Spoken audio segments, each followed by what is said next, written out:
होगी। कोई तुमसे पूछे कि सत्यनारायण जी की कथा कहां से निकली है तो आप बता सकते हो स्कंद पुराण से निकली है। स्कंद पुराण में सत्यनारायण भगवान का चरित्र वर्णन किया।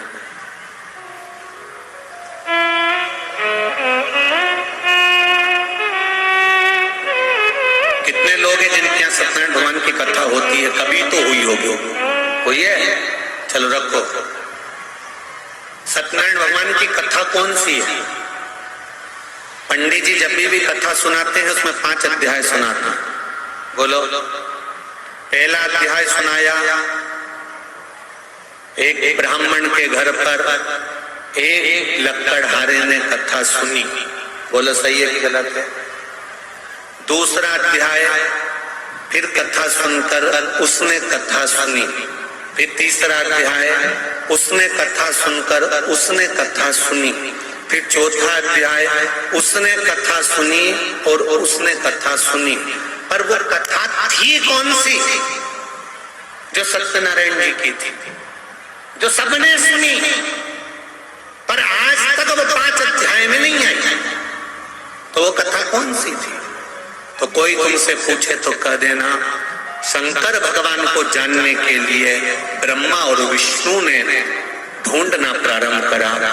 भगवान विष्णु नीचे गए, ब्रह्मा ऊपर गए, केतकी का फूल, गाय, सबको लेके ब्रह्मा जी आए।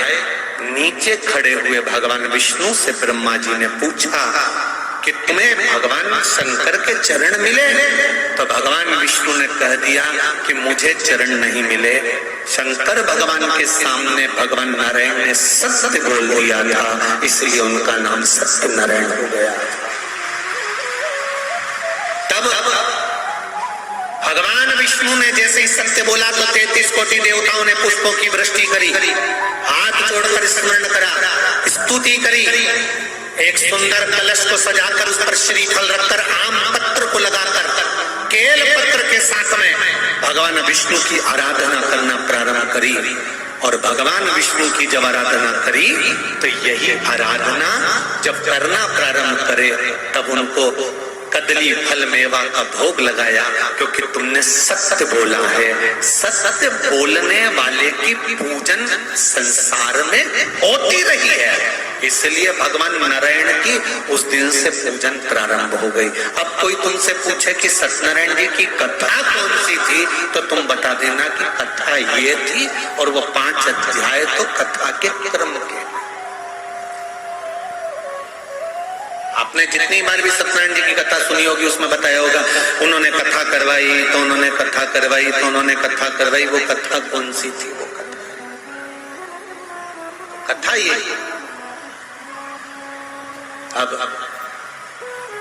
भगवान विष्णु ने ब्रह्मा जी से पूछा, आपको भगवान शंकर का सिर मिला? हाँ। आकाशवाणी हो गई शिवलिंग में से, ये ब्रह्मा झूठ बोल रहा।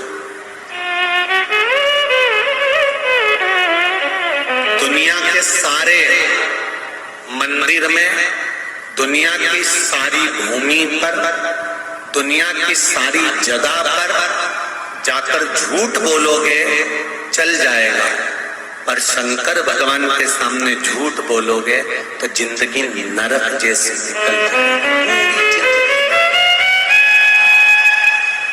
ये अदालत, ये पंचायत, ये पंच, ये तो सब बाद में बने हैं। इससे पहले तो गांव के लोग निर्णय कराने के लिए शंकर जी के मंदिर लेके जाते थे। बोलो रे जितने बैठे हो पुराने, सबको मालूम होगा। जरा सा कोई काम बिगड़ा, चल शंकर जी के मंदिर में उठा गंगा जली और कह दे कि तूने ऐसा नहीं करा। ना पहले पंचायत होती थी, ना पहले अदालत होती थी, ना कोई निर्णायक मंडल होता था, केवल एक निर्णय होता था, शंकर जी के मंदिर में ले जाकर खड़ा कर देते थे, उठा गंगा जली और कह दे तूने ये नहीं करा। कारण क्या था? क्योंकि स्कंद पुराण, शिव पुराण, गर्ग संहिता, लिंग पुराण, नर्मदा पुराण, पद्म पुराण, सारी पुराण एक बात कहती है कि दुनिया में कहीं पर भी झूठ बोल लो, पर शंकर के द्वार पर झूठ मत बोलना। शिव के द्वार पर झूठ बोला तो जिंदगी नरक हो जाएगी। ब्रह्मा जी ने शंकर जी के सामने झूठ बोल दिया, और क्या झूठ बोला कि मुझे शिव जी का सिर मिल गया। ब्रह्मा जी ने जैसे बोला तो शंकर भगवान ने कहा ब्रह्मा तुम झूठ बोल रहे हो। स्वीकार नहीं करी, ना मानो तो केतकी के फूल से पूछो। केतकी के फूल से शंकर भगवान के सामने भगवान विष्णु ने पूछा, बोल केतकी, क्या ब्रह्मा जी को सिर मिला है? शंकर भगवान का केतकी के फूल ने कहा, ब्रह्मा जी ने तो सिर का दर्शन कब से कर लिया था। केतकी के फूल ने भी झूठ बोल दिया।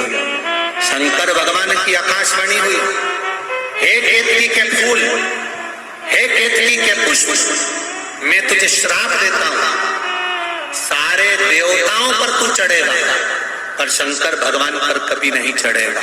अगर भूल से भी चढ़ गया तो 1000 गौ हत्या के बराबर दोष लग जाएगा। केतकी का फूल सारे देवताओं पर चढ़ता है पर भगवान देवाधिदेव महादेव पर कभी नहीं चढ़ता, कभी नहीं चढ़ता।